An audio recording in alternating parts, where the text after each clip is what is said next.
Bienvenue sur le plateau du magazine Expression, le magazine des professionnels de l'immobilier qui vous accueille, vous les professionnels de l'immobilier et les professionnels de la tech, sur le plateau du Rent à l'occasion de ce Rent 2024 qui se poursuit en ce jeudi 7 novembre.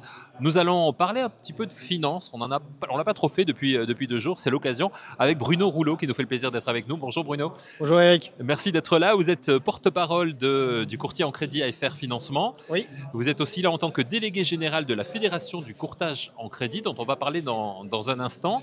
J'ai envie de vous demander d'abord comment se porte le métier de courtier aujourd'hui dans un marché qui est quand même assez compliqué pour le logement, pour l'immobilier en général.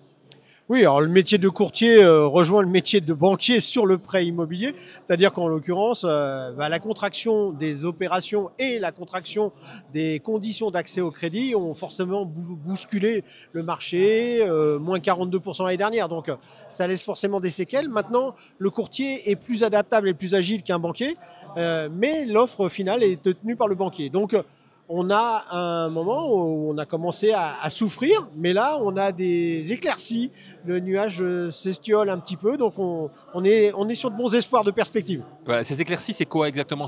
On l'a dit, les taux qui se stabilisent aujourd'hui, notamment. Alors oui, il y a ça. Oui. Premièrement, je pense qu'il y a le marché lui-même, l'intrinsèque, c'est le marché qui est piétiné, qui est un petit peu à tonne, mais on a la chance d'avoir des consommateurs qui sont très présents et qui sont toujours appétents à l'achat. Hein. Les agents immobiliers vous le disent en permanence. On voit depuis quelques mois revenir. Il y a toujours une vraie demande en tout cas. Il y a une vraie demande là-dessus. Mais et puis, on a un problème d'offre aujourd'hui. Après, il y a un vrai problème d'offre qui se traduit d'ailleurs dans les prix qui ne baissent pas autant qu'on l'espérait pour pouvoir redonner du pouvoir d'achat. Ça, c'est le premier sujet. Le deuxième sujet, c'est que les banques ont été sevrées pendant 2 ans. Donc aujourd'hui, elles sont en train de vouloir repartir et donc aller capter des nouveaux clients pour pouvoir gagner de l'argent. Et le troisième point, c'est que on a un contexte qui a détendu la psychologie des directeurs financiers des banques, puisque quand vous êtes sur un contexte haussier, les directeurs de banque en France, on prête à taux fixe. Donc il se dit, je ne vais pas prêter tout de suite, sachant que je vais déjà perdre de l'argent dans un mois. Là, on est plutôt dans un contexte baissier avec les inflexions de la Banque Centrale Européenne. Donc, on est plutôt sur une détente et un assouplissement. Donc, l'ensemble de ces éléments-là portent vers des perspectives plutôt dynamiques et avec de bons espoirs que ça reprenne. En quoi est-ce un avantage d'être, j'allais dire, intermédiaire entre le banquier et l'acheteur et le vendeur en tant que courtier? Les courtiers sont souvent des anciens banquiers d'ailleurs. Oui, pour à peu près une moitié, on va dire. Oui, c'est ça. Voilà, donc vous connaissez bien le milieu de la banque, bien évidemment. Mais c'est quand même un intermédiaire. C'est-à-dire que vous devez vous négocier auprès du banquier pour votre client. C'est pas toujours facile.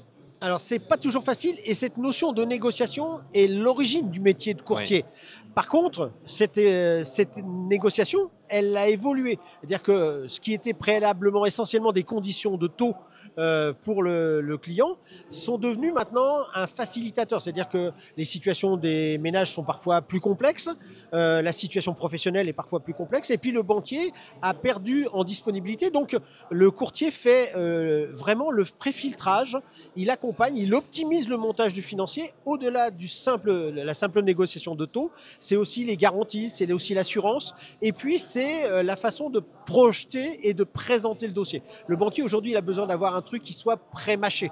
Parce qu'il n'a plus les effectifs et il n'a plus la disponibilité pour faire tout ça. Donc le courtier est dans tout ce sujet-là. Donc l'intermédiaire, il est essentiel et il est même quelquefois, si les banques ont du mal à l'admettre, il est quelquefois même voulu par certaines banques parce que ça leur facilite le travail derrière.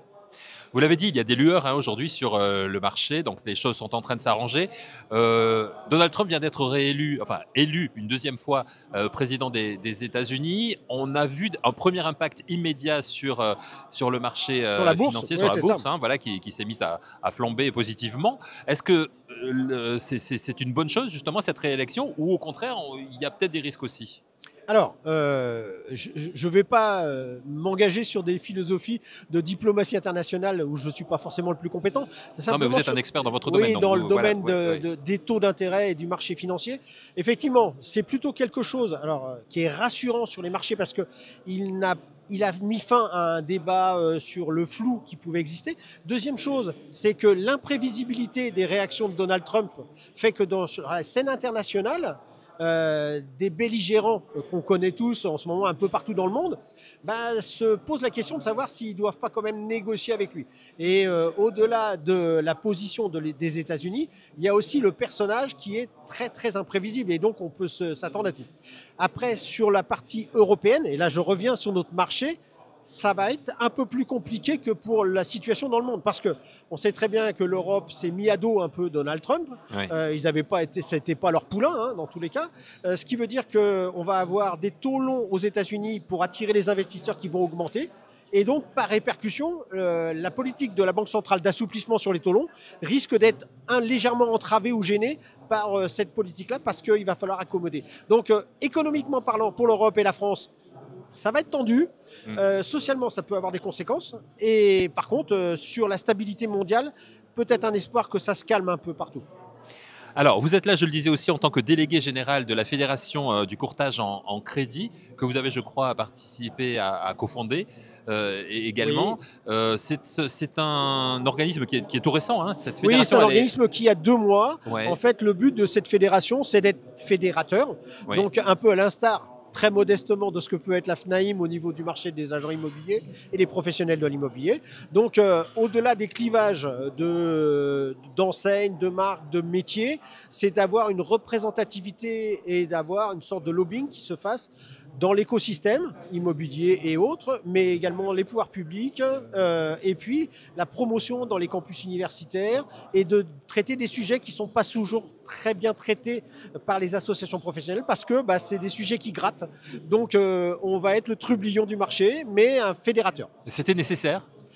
À partir du moment où l'intermédiation bancaire représente quasiment 40% des crédits distribués, ne pas avoir de fédération, même s'il y a des organisations qui sont déjà présentes, c'est dommage. Et aujourd'hui, il y a une vraie demande de la part des acteurs eux-mêmes qui voient bien qu'on est dans un virage important.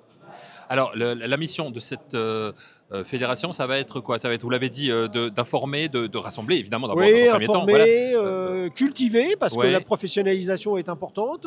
On ne va pas embrayer sur la partie réglementaire qui est dans le cadre des associations professionnelles qui ont obtenu leur agrément de l'autorité de supervision.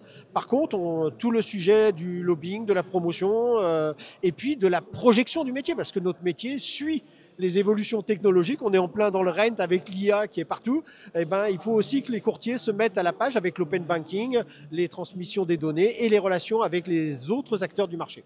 Si j'en crois le mot de Marie Pierrat, qui est la présidente de la fédération, oui, sur le site internet, c'est plutôt un bon accueil que vous avez reçu en créant cette fédération. Ça a l'air de suivre derrière ? Écoutez, en tout cas, le marché et les acteurs du marché, eux, sont très contents qu'il y ait quelqu'un qui prenne en considération leurs besoins. Et puis après, les associations professionnelles, on les connaît, on se connaît tous. On a mis les choses au point sur les rôles et les répartitions des rôles des uns et des autres. Donc, il n'y a pas de raison que ça ne marche pas dans tous les cas. Quelle est votre vision, vous, en tant qu'expert, sur l'année 2025, par exemple, qui arrive, sur les marchés financiers ? Est-ce que les voyants sont plutôt au rouge ou au vert ? Alors, les voyants sont passés du rouge à l'orange clignotant. On espère tous que ce sera le vert. Alors, on n'est pas les seuls à avoir la réponse. La réponse sur l'écosystème monétaire et financier est une partie de la réponse, mais il y a aussi l'aspect législatif. Et là, aujourd'hui, c'est quand même un sacré capharnaüm au niveau de l'Assemblée nationale. Donc, on attend aussi de voir d'ici fin décembre ce qui va sortir du projet de loi de finances 2025. Après, il y a un consensus qui se fait, il y a de fortes chances qu'on voit revenir le PTZ de façon élargie. Oui, ça c'est plutôt une bonne chose. Voilà, ce qui est annoncé est plutôt une bonne chose. Ça va détendre les solutions et l'accession à la résidence, notamment pour les primo-accédants qui avaient été les plus durement touchés.